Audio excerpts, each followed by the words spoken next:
বন্ধুরা, আজকে আমি তোমাদেরকে কীভাবে মাছের চাপ করতে হয় সেটা দেখাবো। সাধারণত আমরা চিকেন চাপ করি, তা আজকে মাছের চাপ কীভাবে করবে সেটা আমি তোমাদেরকে দেখিয়ে দিচ্ছি।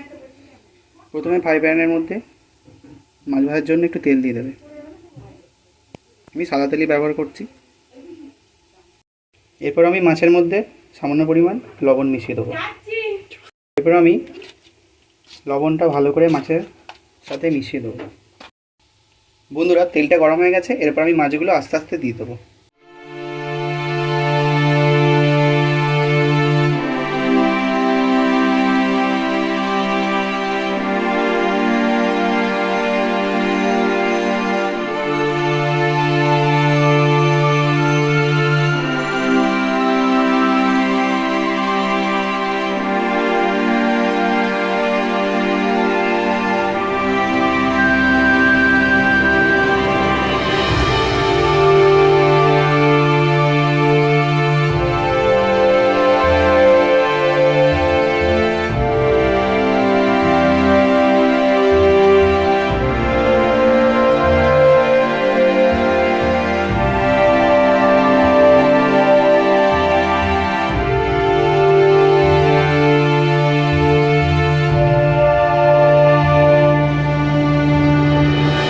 কাশ্মীরি লঙ্কা গুঁড়ো দিয়ে দেবো। এরপর আমি ফাটানো দই 50 গ্রাম মতন দিয়ে দেবো। এরপর আমি কাজু বাটা, পোস্ত বাটা আর চালমগজ বাটাটা দিয়ে দেবো।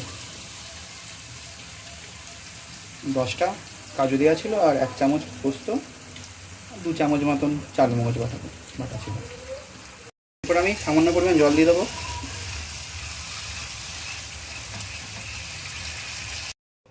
এতে 1 চামচ ছাতু দিয়ে দেবো।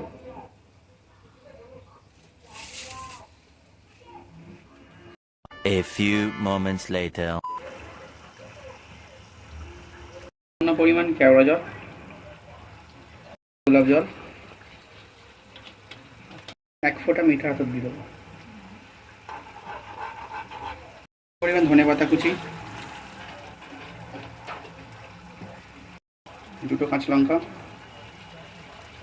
সামান্য পরিমাণ গাওয়া ঘি, সামান্য পরিমাণ চিনি, সামান্য পরিমাণ পেঁয়াজের বেরেস্তা।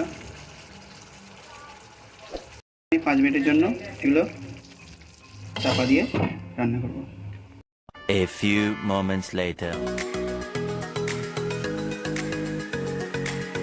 গ্রেভিটা আমাদের রেডি হয়ে গেছে। এরপর আমরা এতে সামান্য পরিমাণ খোয়া ক্ষীর দিয়ে দেবো।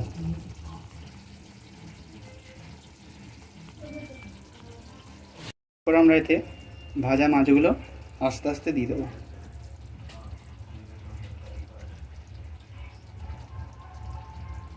এরপর আমরা গ্যাসের জোরটা একদম কমিয়ে দিয়ে আস্তে আস্তে রান্না করব আর চাপাটা দিয়ে দেবো।